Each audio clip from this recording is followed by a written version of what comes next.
All right, so we're going to go ahead and get started this morning.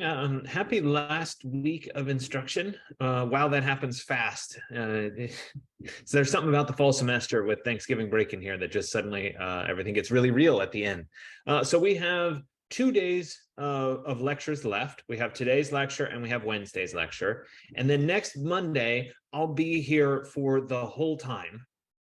So starting when we normally start lecture at 7:55 all the way until 10:50, I'll be here to help with whatever you might need help with, but there's no actual lecture next Monday. So everything, the portfolio and all the outstanding work and whatever is supposed to be due on Monday night at midnight. I do that to try to get you to finish so you can concentrate on the rest of your finals. I have had students in the past who have a bunch of finals on Monday, and that really impacts their ability to finish. So if that is the case for you, no problem. Send me an email or send me a message in Canvas. Let me know that, hey, I've got a bunch of finals and I'll extend the deadline for you until Wednesday. Like I said, I try to push everybody in the beginning to get it done and over with. It's better to just get it done. But if you have a lot of finals on Monday and you can't get to it, we can do an as needed case by case basis. I'll extend it out until Wednesday at midnight so that you guys can get finished. Hopefully the rest of your classes are going well. Obviously we're in the final stretch here. We're going to spend today talking about SketchUp again and Photoshop. It's kind of similar to what we did last class where we worked on an elevation view. The difference being today we're going to do a section view where we cut into the building. So I'll walk through that process. We'll be doing collage work in Photoshop. And remember that this, like the elevation view last week, will count toward your assignment 106. And that assignment 106 is due this Friday. So that's the only time I've ever had something due on Friday, but I want it to be done before the weekend so you can concentrate on your portfolio over the weekend. I did have a few people email me PDFs of their portfolios. I haven't gotten to everybody's yet, but I did get feedback to some people with red lines. So hopefully that's helpful. If you continue to email them to me, I'll do my best to get them back to you to get that feedback. Obviously, if you want to go over them during our check-ins this week, which by the way, this is our last week of check-ins. If you're interested in going over them during the check-in period, I'd be happy to go over them there as well. Sometimes it's nice to have the written comments on it too. So up to you. Anyway, I'm going to go ahead and share my screen and we'll get started with today. There we go. Let me get organized here first.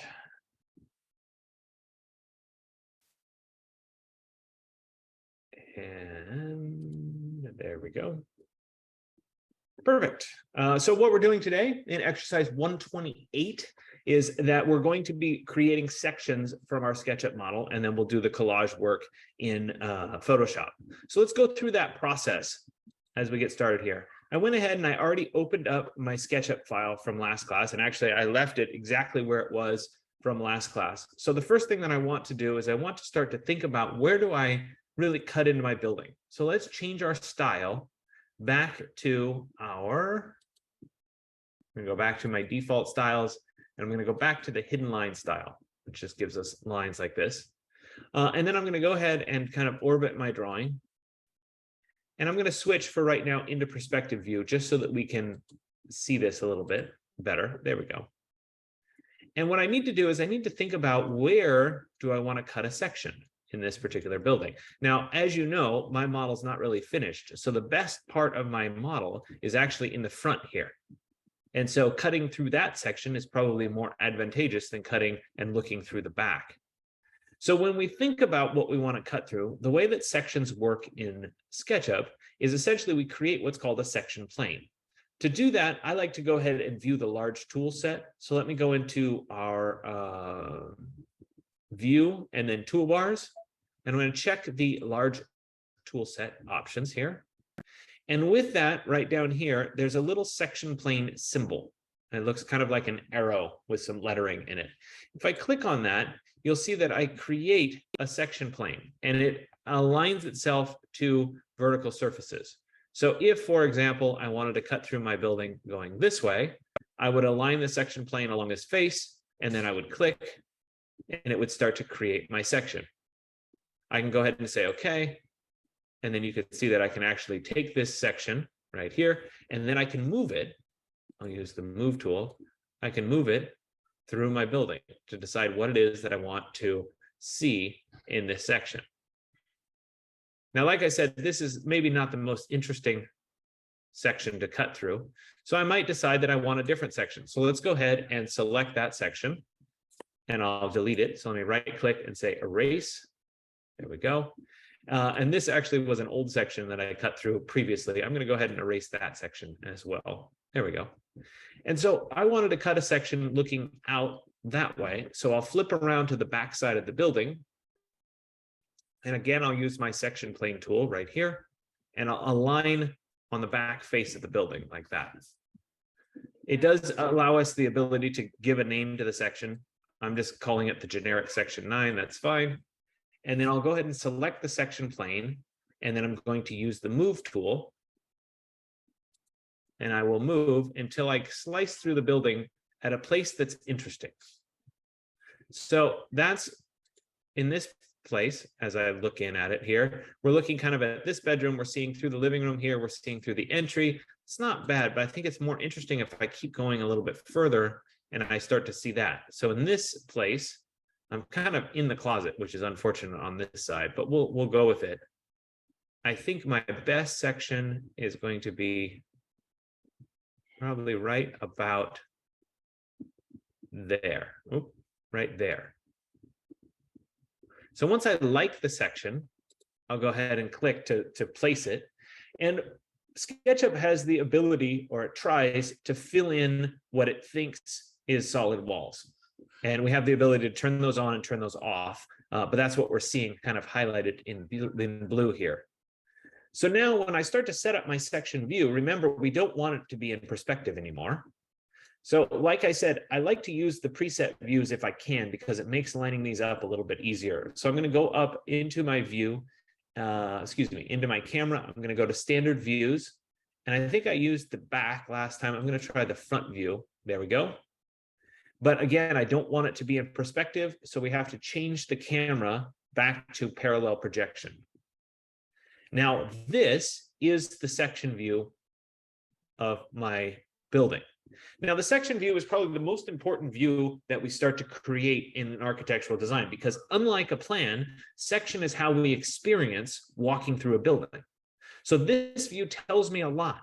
I can see that, okay, this is my entrance. Then I come into this room. That's a great room, and it's floor to ceiling windows. That's pretty cool. Then I walk through and there's a couple doors out onto a patio, followed by a hallway with a door at the end. And then this is the bedroom at the end. I have an understanding of how big ceiling heights would be.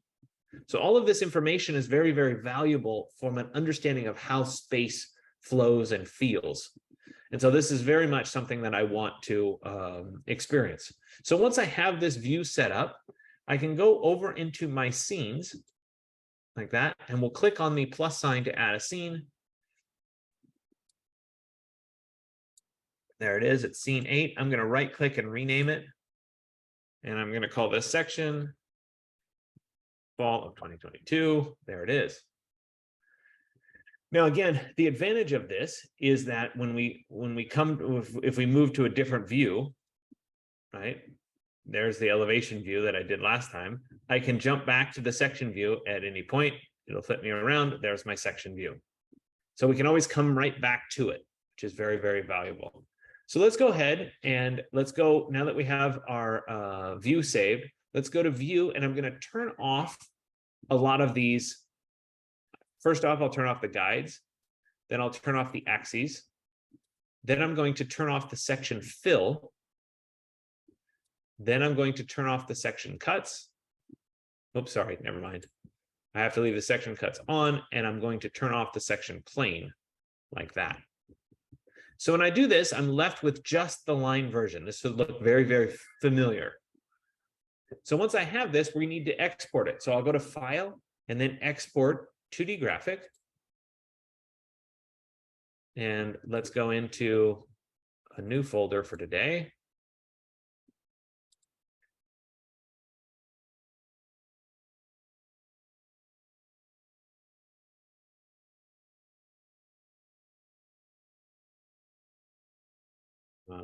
This is line section dash lines. And once again, I want to go into my options, and I'm not going to use the view size. I'm going to bump this size up. So let's say, I don't know, let's go 6,000. There it is. And then we'll go ahead and say, okay, it's already on better quality. And then we can go ahead and export. Like this. So this gives me the base of my drawing. Then I can experiment. So I could turn back on the section fill if I wanted. And so this might be valuable. Notice that it didn't fill in that section. So I'd have to add that later. But let's go ahead and do this with the section fill. I'll go to File and then Export 2D Graphic. And we can call this fill. And I'll go ahead and click on Export. There it is. Let me turn off that section fill again. And now I can experiment with some of the other styles.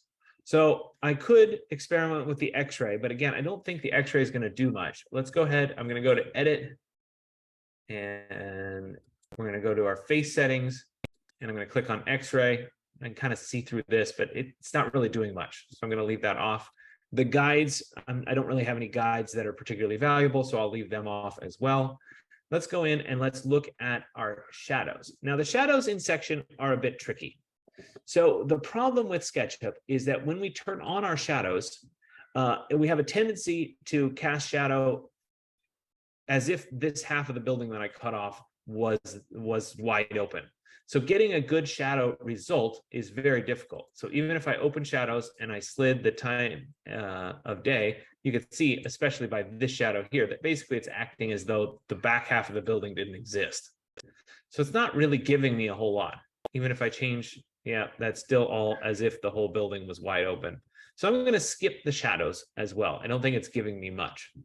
Let me go back to View. We'll turn off the shadows.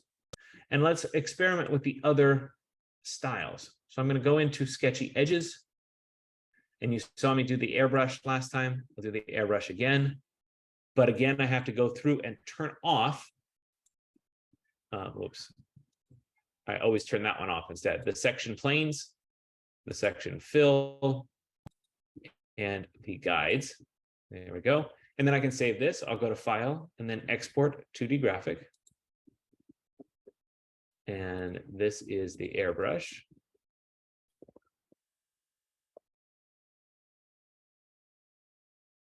I'll export that. I also did the pen gray. Let me come down here and find the pen gray.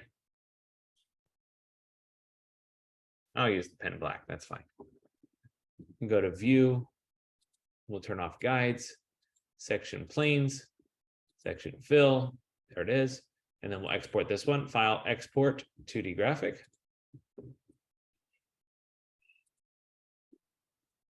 And we'll call this one pen.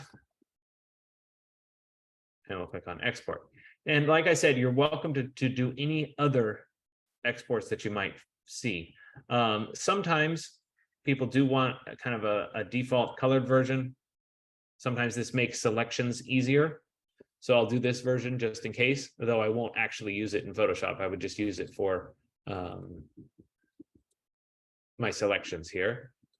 Turn off the section fill, turn off the axes, turn off the guides. There it is in its colored version. And we'll go ahead and go to File and then Export 2D Graphic.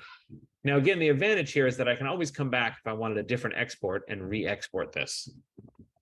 I'll just call that one color, and then we'll go ahead and export that as well. Perfect. So now that I have all of those, it's time to start bringing those into Photoshop. So let me open up Photoshop here.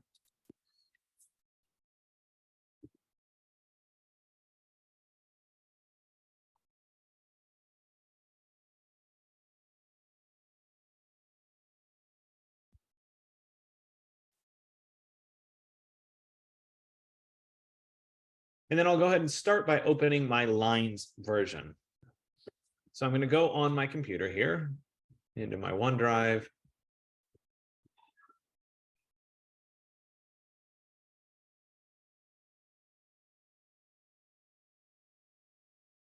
And we'll start with my lines.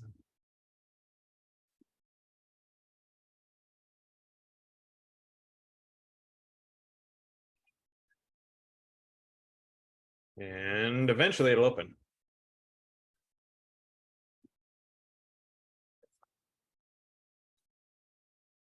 And there's my lines version. Then I'll bring in the rest of them. So I'll go to File and then Place Embedded. And we'll bring in the rest. So the first one was lines. The second one was the section fill. And actually, it doesn't matter what order you place them in. And then I'll go to File and then Place Embedded. Let's bring in the airbrush. There we go. File, Place Embedded. And let's bring in the pen. And then File, Place Embedded. And what did I have left? The color. And we'll drop that one in as well. Now, again, the color is really just for selection purposes. So I'm going to go ahead and drag that all the way to the bottom here. Oh, let me unlock the layers, the background layer. There we go. And let's call that one lines. And then I'm going to rename all of these. So this is section fill. This color. This is airbrush. And this is pen. It just helps with the organization here. Now, in order to see through these, remember we have to change the blending modes. So I'm going to select the pen and I'll change the blending mode to multiply. Then I'll select the airbrush and I'll change the blending mode to multiply. Then I'll take the section fill and I'll change the blending mode to multiply. Color, we're going to drop all the way at the bottom. And now I have lines here. I haven't changed the blending mode of lines because it's the base of my drawing here. So as we start to look at this, we may need to make a few modifications. So we can see that the section fill is missing that section right there. So on the section fill layer, it's currently a live object, which was placed in. I'm going to rasterize this layer so I can actually work on this layer. So I'll right click on the layer and I'll choose to rasterize it. That just fully embeds the layer. And then I can come in here and I can actually fill in that region. So let's use the lines layer as a selection. I will go ahead and use my magic wand tool to select that region right there. I'm going to make sure that I'm on the section fill layer. I'll use my paintbrush with black. I'm going to hit the bracket key to make my brush larger. There we go. And then I will paint that section in as well. So I'm just correcting that mistake. And this is something that you'll find sometimes you need to make these corrections. Likewise, up here, I have these lines that go up. Those really shouldn't be there. So I could clean those off if I wanted to. So I could come in here. Let me press Control+ to zoom in. I could come down here and I can make a selection right along there. And then on each one of these layers, I could delete it. So we could delete it on the section fill layer. We could delete it on the lines layer. And actually, I should probably just paint it in white because it's showing the color version through. There it is. That's a little better. The airbrush and the pen, I'm going to rasterize those as well. So let me right click and say rasterize layer. Same thing with the pen, right click and rasterize layer. And then I can actually delete those as well. So there it is on the pen and there it is on the airbrush. And I'm left with just that checkerboard because it's transparent. So I really could paint it in white on one of these layers just to kind of clean that up like that. So the point is that you can always fix a problem. So if you had a problem, you can come back and you can fix that problem and kind of clean it up after the fact in Photoshop. Okay, so let me press Control-0 so we can come back to see our drawing. And the next thing that we really need to understand is where does the ground fall? So just like we did in the elevation view, we need to create ground. So I'm going to go ahead with the lasso tool, same as I did in the elevation view. Let me press Control- just so I can see the full border of my drawing. There it is. And I'm going to draw a slight hill coming up to my building. We'll trace over. And then we'll come down. to right about like that. And then we'll trace all the way the rest of the way around. Oops. And my my hand twitched, so I'm going to hold down Shift and make a new selection that includes the part that my hand twitched on. I think I had a little bit in here that I missed, and maybe a little bit right in there. That happens. So now with this selection made, I'm going to create a brand new layer. I'll come up here, click on New Layer, and this new layer is going to be my ground. So I want it to be on the very top, and I could actually rename it to be Ground. And then I'm going to paint with black, using my paintbrush tool, the ground. Now I could make this a little bit bigger to speed it up. And we're going to paint that all the way in like that. We want to make sure that we get everything so that there's nothing that's not showing. Perfect. So now I have the ground. So you can start to see that my building feels like it's now grounded. It's got that grounding to it. Now, notice that I'm making the ground match the section fill, the black. I could change that using an adjustment layer to be gray or even white after the fact. So we'll see what looks best when I'm done. But for right now, we'll stick with the black. Okay, then I'm going to use a little bit of clone stamping to put some grass on the edges here. I always think the grass helps tie it to the ground a little bit better. So let's go into my clone stamp tool. And then I want to load my grass brush. And to do that, I need to turn on my legacy brushes. So I'll click on that little gear. So one more time, it's right here. Click this gear, and then you click on the legacy brushes. That'll load the legacy brushes. They're down here at the bottom. And then about halfway down, then we open the default. And about halfway down, we will see the grass brush. There it is. There is a dune grass brush, by the way, that's just taller grass. I'm going to use the shorter grass. And with the shorter grass selected, remember, I'm going to hold down the Alt key to copy from, and then I'll come up here and I'll start to draw my grass along that edge.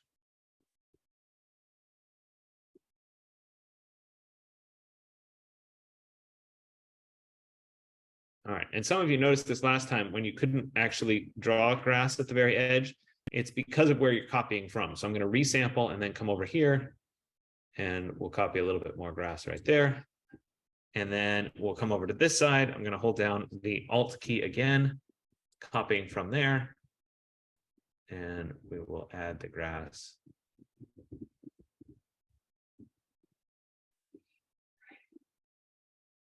Right along like that. So now I have grass on either side, and you can already feel like this building is kind of sitting into its place nicely. And that's what the section fill does. And I should point this out, if the section fill didn't work for you on the export, you can create your own section fill using the lines layer. And doing that, you would just click on the magic wand and you'd start selecting the parts that needed to be filled in. Right, so I'd hold down Shift and then I'd select all of the parts that needed to be filled in, and I can create my own section from selecting those pieces. Right, so you can see I'm selecting all of that. Let's select that.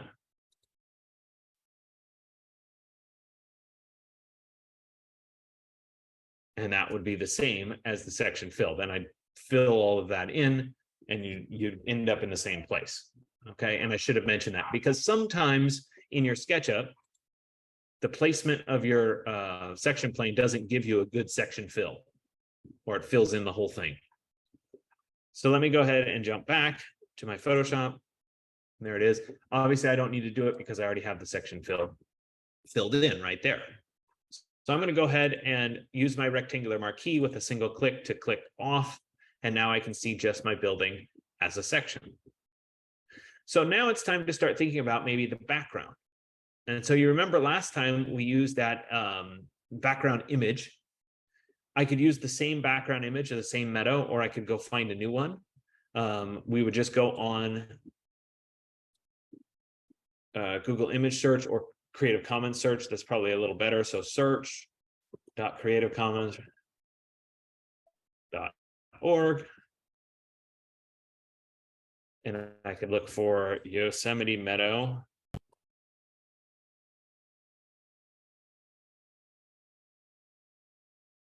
Right, and you find one that looks good. Maybe it's this one. Sometimes we have to see how big it is. That's really small. I don't like that one. How about this one?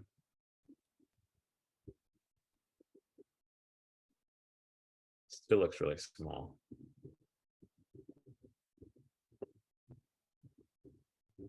Oh no, that's the large. Okay, perfect. I'm going to go ahead and download the original size here. Let me show it in its folder, and then I'm going to copy it over into today's folder. So let me copy it, and I'll go ahead and paste it into today's folder. Perfect. Then let's jump back to my Photoshop here. And I'm going to go ahead. There's just a part of me that feels like I need to save right now. So I'm going to go to File and then Save, and make sure that I'm saving this on my computer in our folder for today.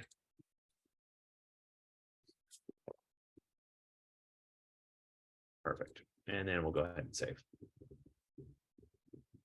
All right. So now it's time to bring in that image. So let me go to File, and then I'm going to Place Embedded.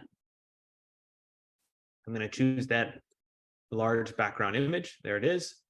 I'm going to press Control- a few times to zoom out, and then we'll make this larger. It does stay in proportion by default. Make sure that it's larger than my image here. And then we need to adjust the placement.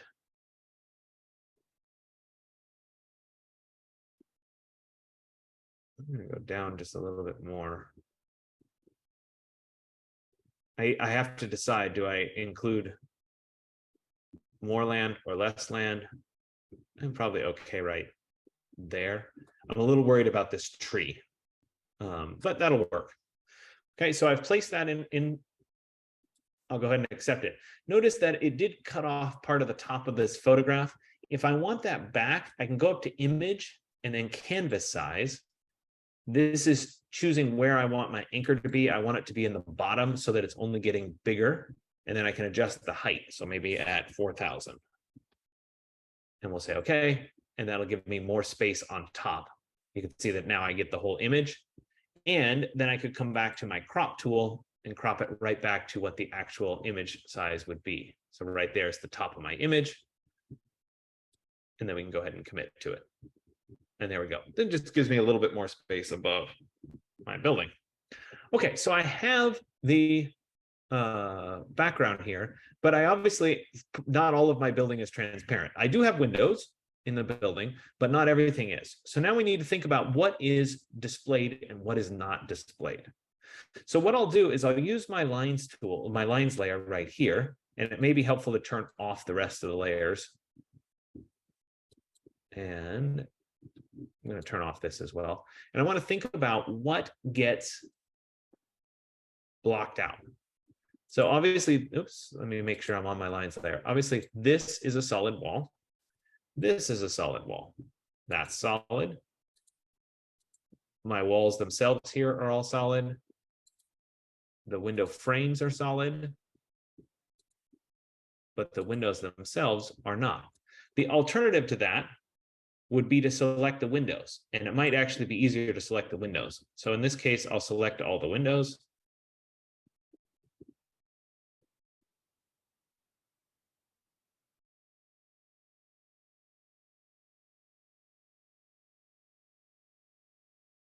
Okay, there's all of my windows. This is also see-through.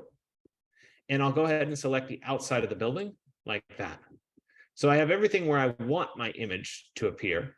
So once I have that selected, I'll go up to Select and then Inverse, which gives me everything but that.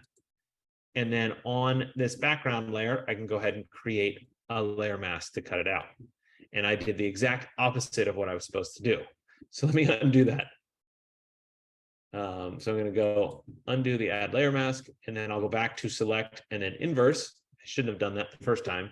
And then we'll click on add layer mask. There we go. and now we're seeing our building.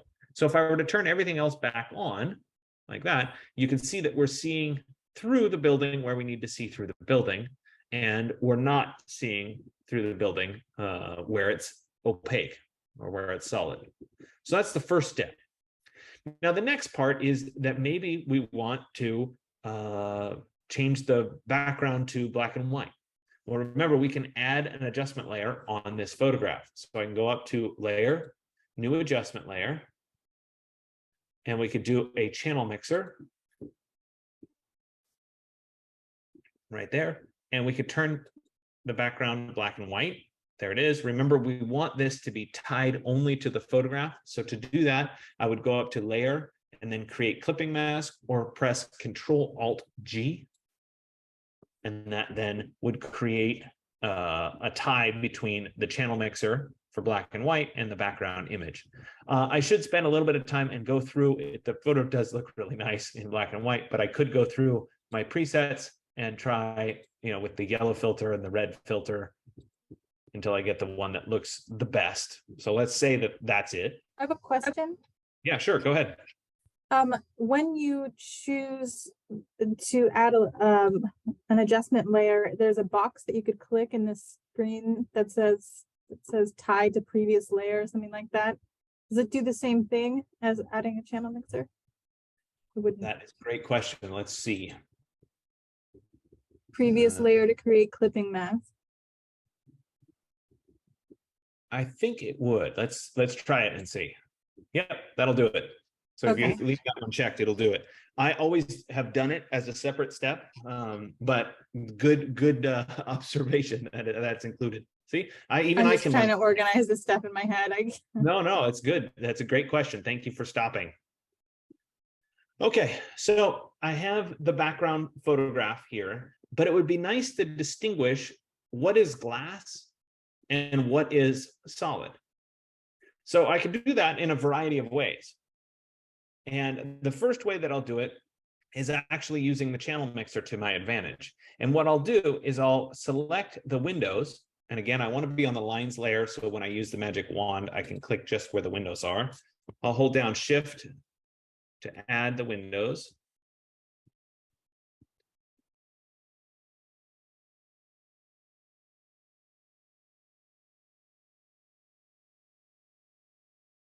Right? So I have all of those selected. And then up here on the channel mixer, I could paint on the mask of the channel mixer. I could paint using the paintbrush in black and not have the black and white apply to the part that's in the building. So that might be one strategy for showcasing the view through the building and not the background. So you can get creative in terms of how these work. Another option would be, instead of doing the black and white completely, right, we could create another layer where we maybe adjust the tint of this image. So let me do another adjustment layer. Let me go to Layer, New Adjustment Layer, and let's do let's try a hue and saturation adjustment. I'm going to move that up on top here. And again, it's tied to the layer down below. And then let's play around with the hue and saturation. Right. So let's see. I don't like that. Let me try. Yeah, I don't really like that. This is where sometimes you have to play around with things. Let me go back to Layer, New Adjustment Layer. Let me try a color balance. Yeah, I like this one a little bit better. Okay, and let's skew that a little bit more blue. Like that. Now, I don't want that to apply to the back. So I can use this mask here, or I could create another mask. So let me go ahead, and we want that to apply to this. So we want to go to the lines. We want to select everything but the windows. So we could select this, and then we can go on to my color balance, and we can use my paintbrush in black, and we could paint away that change. So this is a little bit more subtle of a difference, and hopefully you'll be able to see it.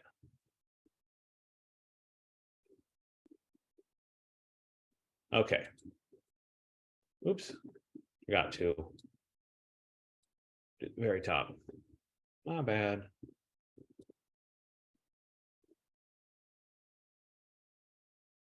All right, there we go. So in this scenario, everything's colored, but I've tinted the windows a bit as a difference. For me personally, I kind of like the black and white with the color. I think it makes the whole thing pop a little bit more. But again, this is all a matter of preference and what feels right to you. The other thing that we could do is we could take the overall image here and we could either drop the saturation or just generally drop the opacity of that layer. So I could say it's a little bit too bright, so let's change the opacity and we could drop it so that it's a little bit more muted in colors. Again, it just comes down to what feels right to you and what looks right to you. Okay, so I'm going to leave it like this for right now, and then we'll think about what else could we do to kind of enhance this a little bit more. So maybe it's about adding some artificial lighting in our scene. And we can do that, again, using our paintbrush here. I'm going to do that on a new layer. And let's put that up a little bit higher in the layer stack. And let me call this one lighting. And I'm going to change the blending mode of this lighting layer to be soft light right here. So I have lighting, I've changed it to be soft light. I'm using my brush. The last thing I need is kind of a light yellow. So maybe something right about there. And so let's zoom in here. Like this, and come over here. I'm going to make my brush small to start. And if I imagine this is going to be kind of cone shaped, so I could start maybe here.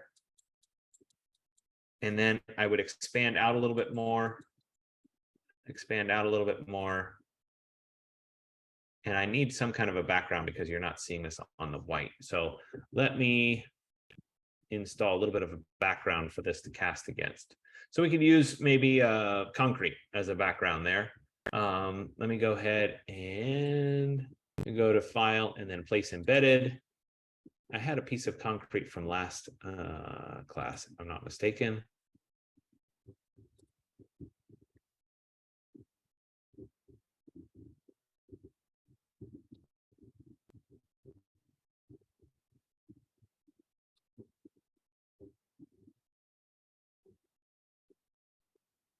Question is, which one is it?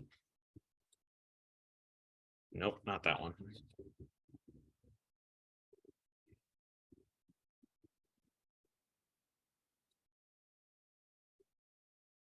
There it is. Let me press Control minus. Let's shrink this down a little bit more.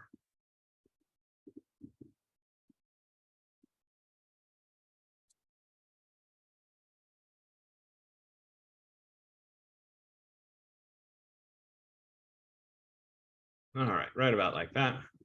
And then I could use a clipping mask on this layer. So I'll use my lines to select here, select here. And let's go ahead and select there since I'm there. And then on that layer, the concrete, we'll go ahead and click on the add layer mask. And now that's been cut out. So with that, let's put the lighting up on top. And there you go. Now you can see the lighting. It wasn't showing against the white. So what I'm doing with the lighting is you come back to it, go back. I'm just creating a little bit of light being cast down from above. Let's go ahead and erase it and do it again, just so you guys can see it a little bit more. But you're not supposed to have concrete inside the house, so it's a little strange. You could have an exposed concrete on a cabin, something like this. Mm-hmm. It would probably be a little bit on the cold side. It was an image that I had to put in the background. I don't think I'm going to leave it here, but I wanted to show you the lighting. So if you'd rather have, you know, a wall or a wood paneling or something like that, we could easily put wood paneling in. You know what? Why don't we throw some wood paneling in? Let's go here. We could do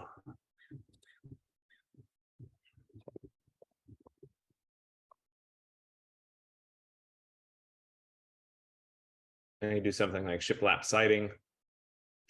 Let's put interior shiplap.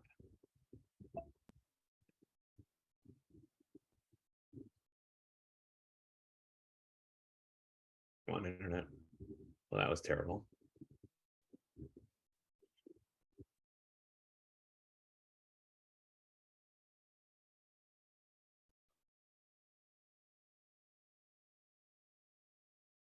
Well, that's a complete failure on that part. I can, let's see here. Let's see. I should have something, but I gotta dig for it. Hold on a second. No.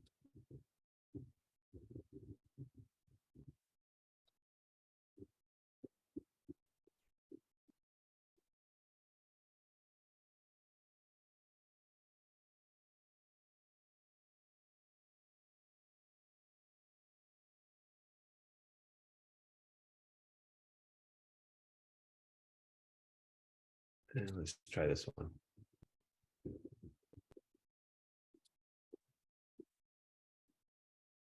Right, I could use something like this as a wood siding instead. Let's make this smaller.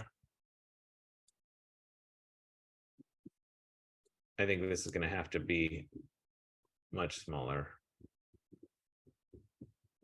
Maybe like that. Okay, so I'll commit to it. Then I need to select it, copy and paste it. So I select it. And then I'm going to press Control C, then Control V. Should give me another one. These are tiling, so I can drop them together.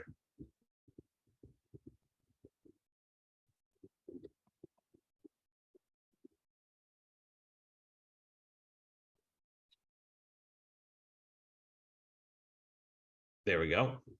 And I'm going to combine all of those. So I need to take those layers, those ones that I just copied, and combine them together. So I'll select them and then go to layer and then merge layers so that they become one layer instead. And then I can copy by holding down the Alt key and dragging that mask up onto this layer. I can copy that background texture. It's a little bit strong in color.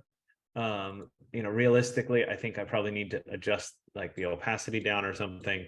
Let's turn off the concrete and maybe it's like that. I don't really know. I'm not happy with exactly how it looks, but you guys get the idea of what I'm after here. When it comes to the lighting, and I may have to do the lighting on the concrete just so you can see it because it may not show up here, but let me try again. I'm going to create a new layer. We'll call this lighting. And then we're going to change it to soft light. And then it's just a matter of using the paintbrush with this yellow color, make it smaller. And we start with our first little bit. We're envisioning kind of a ceiling light here. We go up a little bit more and we come down. We go up a little bit more and we come down, up a little bit more. Like that. And we can do it again. Starting right here. Up a little bit more, a little bit more, a little bit more, like that, something like that. So that is certainly an option. It looked like maybe a little bit of it spilled over into the outside. So in order to solve that problem, I'm going to create a mask around just this room. So I made a selection, and then on the lighting layer, I'll click on Add Layer Mask, and that way it won't spill over into the outside of the room. It may be more visible for you if I did it against the concrete. You can kind of see a little bit better on the concrete, but again, it doesn't matter. It comes down to personal preference. I think for me, both of those start to become too much in terms of texture. I think I feel better without the texture and without the lighting. And that's where it really comes down to what feels right as you start to do it. I'm showing you these as different options so that you can think through what feels right, what do you want to do. The last and one of the most important things to do would be to add a silhouette of a person so we have an understanding of scale. So I'd go to File and then Place Embedded. And I drop back into my OneDrive here, and I have people.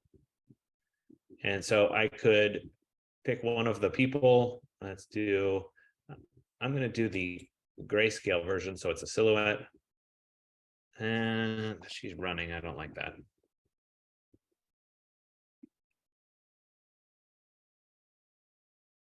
Let's try this one. Yeah, I like that one a little bit better. Shrink her down. And again, I'm trying to get her scale right. So her scale's right about there. Drop her down so we have an understanding of the size and scope of this, right about there. But I also, she's not going to look quite right in gray. So I'm going to change her to be in black as well. So that would be an adjustment layer. I'm going to go up to layer, new adjustment layer, and I'm going to do a levels adjustment. And we can click that box. See, I learned something today too. You can use the previous layer to create the clipping mask. That's great. And then we'll go ahead and say, okay. And then what we want to do is shift the silhouette to be black, potentially. And now that I've done that, I don't really like her placement because I'm not seeing her well against the background. So I might put her up against, maybe I'll put her right over here. And actually, I'm not a huge fan because she's looking the wrong direction. So I'm going to go up to my edit and then transform, and I'm going to flip. I think it's horizontal. There we go. So she's looking back toward this part of the building. Okay. So the alternative would be to make all of this white, including the woman. So remember, we talked about that as an option. So I could come down here. Let's start with my section fill, and we'll flip that one. So I could go in to my layer, new adjustment layer. We'll do a levels adjustment again. We will tie it to the layer below. There it is. And then same thing here, where we could change the whole thing to be in white if we wanted to. And then we could change the ground also to be in white. So we would need another level adjustment here. So we go up to layer, new adjustment layer. And let's do levels. We'll tie it to the previous layer. And we can make that part white too. I don't really like all of the extra little bits that are shining through here. That means that I probably would take those layers and bring them up here. And then I might actually change the blending mode on this section fill not to be multiply.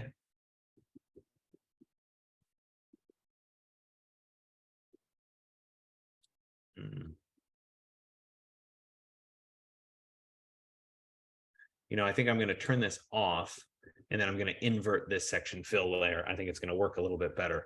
So let's change this back into normal. Yeah, let's go. I'm going to invert that. I'm going to go to image, and then invert. And then we'll change this, instead of multiply, we'll go to our lighten and see if that shows a little bit better. Just a different strategy. I think I like it better in black, to be honest. But again, this is a matter of personal preference. So I like to show you different options. So let me come back to the black version right there. Okay, so once you have this and you have it set up the way you want it to, then it's a matter of outputting it. So we go to File and then, first off, let's go to File and then Save. And then we go to File and then Export. And we're going to export as and I'm going to do a JPEG instead. So we're going to export as a JPEG. There it is. For posting on Canvas, I don't need this full resolution. I like you guys to work in this full resolution because if you were doing it for a presentation that was going to be printed on a wall or something, you'd want that kind of resolution. But for posting on Canvas, we can drop it down. So I'll say maybe 2000. We'll make sure that my quality is up to high. There we go. And then I can go ahead and export this as its final version. So let's put it in here and I'll do a dash final and I'll click save. And that then is our section view of our building. So I've shown you a variety of things and then I cut back personally on a few that I didn't like, but I like to point those out so that if they're right for you or they look right or you want to do it that way, you can do it that way. So just because I do it one way doesn't mean that it has to be done in that particular manner. And actually, if you went back and watched an old lecture, it might be totally different because it's kind of how it turns out and what the background image looks like, etc. So it turns out I'm done a little bit earlier than planned today. That's okay, nothing wrong with that. So let's take a 10-minute break or so, and we'll start our check-ins a little bit early at say, 9:05 or something along those lines. And I'll let you all go.